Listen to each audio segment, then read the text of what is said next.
Metal roof.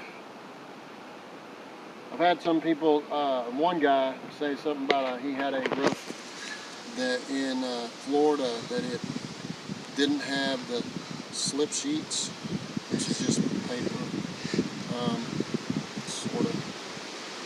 And so it got scratched and it rusted, and he's got videos to show it.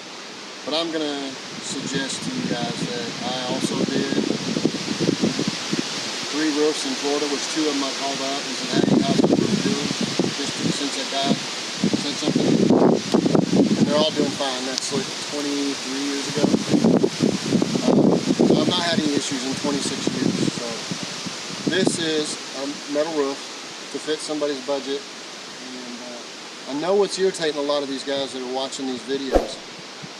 And this, I'm going to put it out there in black and white. This roof I'm doing for $3 a square foot. The average price for a metal roof is $10 to $15 a square foot. I'm making money, good money. Imagine how much more money they're making. So look at this, you can do it yourself.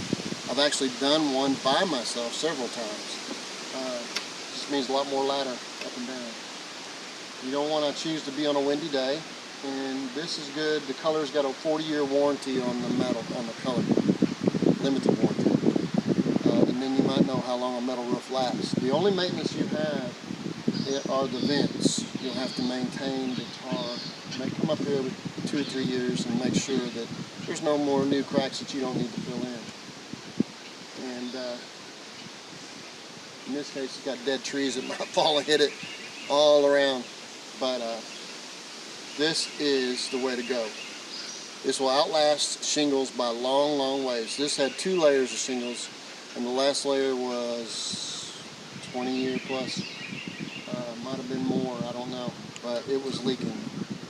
So this is the way to go, and I promise you, you can do it yourself because you're an American, not American.